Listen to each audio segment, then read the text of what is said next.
Today I'm going to teach you a power move, and a power move that you can use in any sales meeting. I don't mean overpowering, I mean commanding respect and commanding control of the meeting, but doing it in the nicest possible way. Let's get started.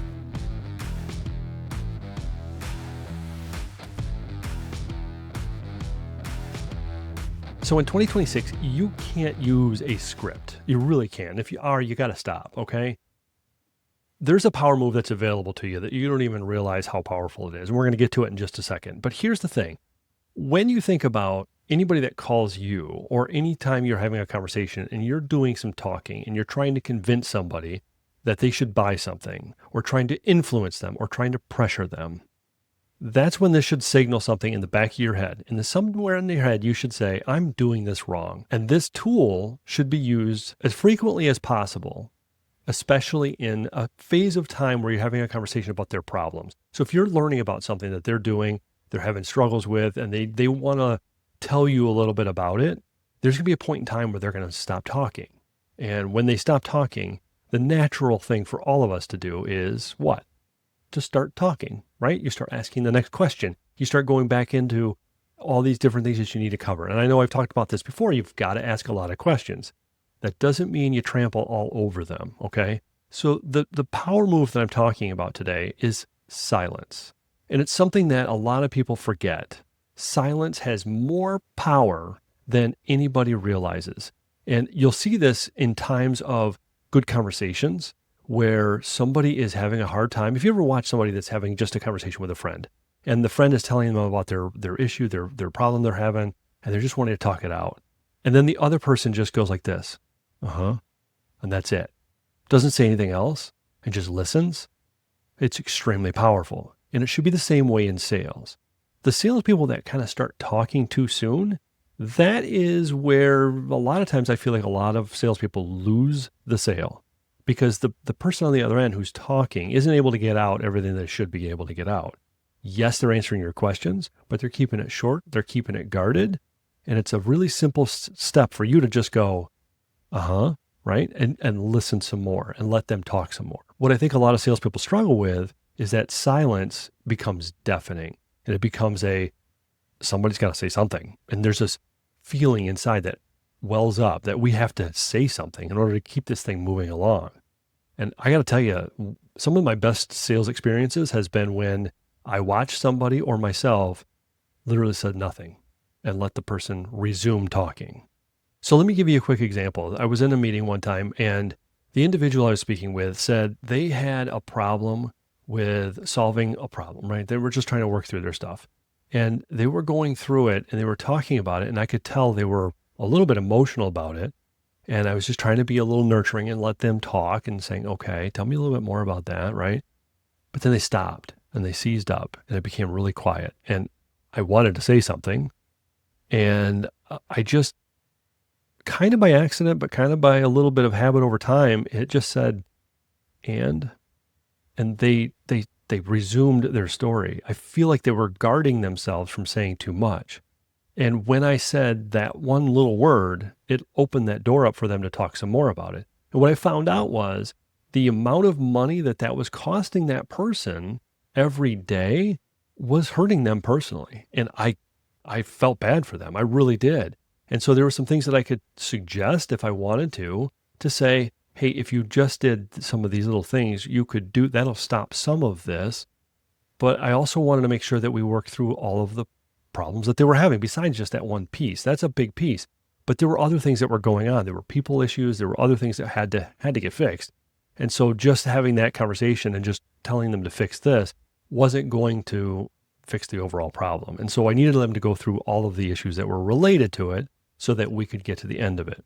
But several times during that conversation, I had to be very careful, because if I trampled on what they were going to say, they would stop talking about pain. And when they stopped talking about the problems they were having, everything stops. And you end up having to feel like you got to move forward instead of continuing down that road. So the longer you can let them talk about it, the better off you are. Everybody seems to think that just telling the prospect what they need to do, giving them solutions, or walking them through a step process of, well, if we just did this or if we did that, that would move them to the sale.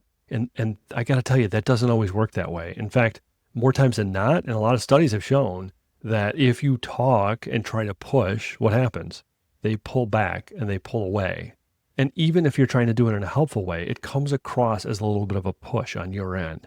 And you should never be pushing. That should never happen. The other thing to know is there's critical points in your conversation where you have to say things, and that's okay. Those are the times you have to speak because they're asking you questions. There's a part of me that says when they ask you a question, you don't answer it, and there's a way to deal with that. And I've talked about that on other episodes. But the key is that when it's time to talk, you should talk. But when it's not time is when you're having those discussions about the problems they're having. That is allowing them to open up. And the more silence you give it, the more they fill it. And in fact, if they stop talking and you ask the word and they don't say anything, don't say anything. Just be quiet. Let them speak. They, just like you have that feeling inside where you feel like you have to say something, don't, because they're having the same feeling. They feel like they have to say something now. When they speak, they're telling you what's in their head. The other thing to know is that when they're going through their stuff and they're talking, and it is now time for you to speak and ask another question, some of those questions should come back with things like clarifying what they're saying. So what I'm hearing you say is this, and verifying their emotional component and verifying some of the things they're saying. Because when you do that, what you're going to find out is sometimes the stuff that they're going to come back with after that question are different than you thought. You thought it was going to be X and they tell you it was, no, that's part of it. But really the problem is Y. And they didn't get that far into it. And then you can open that some more and say, well, why is it that and not this other? And start to let them explain through that. That is more powerful than anything you'll ever get in a sales call, I think. The other thing that I found was interesting is doing a little bit of more research on this is that there's a company called gong.io. I know it's a little bit of a weird website name, but they did a research study with 25,000 sales calls, ran it through AI to find out how much of the sales call was the salesperson speaking and how much was the prospect speaking. And what they found is that the best sales performers, the salespeople that performed the best, spoke less than half the time. And so when they started to find that out, they started to realize the ones that speak less as a salesperson actually sell more. How is that possible? Well, that's because they're letting the prospect speak. And that's a critical telling number for you. So if I can't convince you, that should convince you, right? So what I want you to do is think about it this way. In a sales call, when you ask a question or when you're going through things, anytime there's a pause where you feel like you need to fill it in, wait 3 to 5 seconds. You literally in your head go 1, 2, 3, 4, 5 question, right? When you do that, you will find that pause is enough time for them to maybe fill in, explain more, or if you just said, and tell me more about that, or and just simply like that, they'll start telling you more. And it's a powerful, powerful move. So what I want you to take away from this is that the more quiet you are, the better your chances of closing the deal, number one. Number two is that when you speak a lot, what they found also is that people that are very verbose, they have to talk all the time, they come across as being insecure, and they typically are insecure. And the ones that come across as just more quiet, more inside, they don't say a lot, they speak less, they're more calm, they come across as more commanding, they come across as more confident and more competent. And I think that's the critical component, is even if you're not a confident salesperson, just by being quiet, you become perceived as one, as simple as that. It's crazy, right? I used to work in retail, and when I was in retail, there were meetings that I was in that sometimes it was either my team or I was in another team, right? And I'm in these meetings, and there were things being said that I wanted to disrupt and say, no, I don't agree with that, or I wanted to change the conversation or adjust some things, whatever was being said, and put my 2 cents in. But instead, I just sat quiet and I listened. And then I maybe would ask another question. Can you explain this a little bit better? And then when I got done, after we would leave the meeting, people would come to me and say, that was a great question. How did you come up with that? Or, you must know a lot more about this. And they always assumed that I knew more than I really did, just because I was quiet.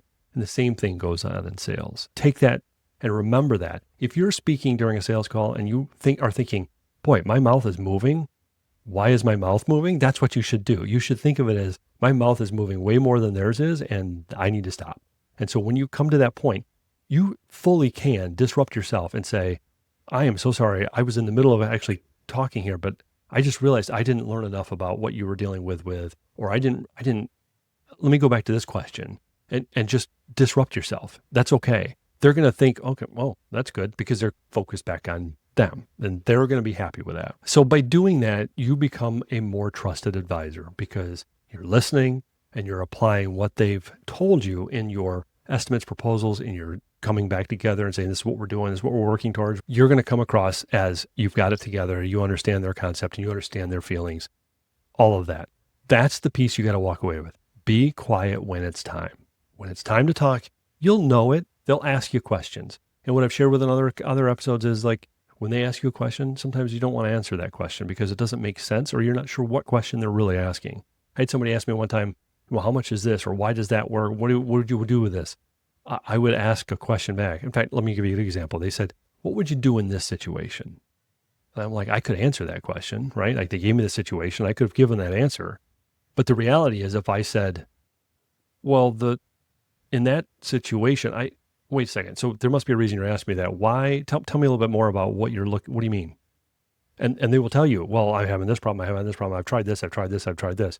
Oh, and did they work? Look, now I'm not even answering that question because I know what I need to do or I know what we can do for them, but they need to work through their own things and say, I've done all these things. And if they're telling me the same things they've already done and I can do that same thing, I might say, this is not a good sale for me. I may not be able to do that, right? So use those times to be able to ask those questions when you need to and answer those questions when you're supposed to, but not all the time. So remember, when you're going through a conversation and there is silence and you feel like you need to say something, what you really need to do is just be quiet.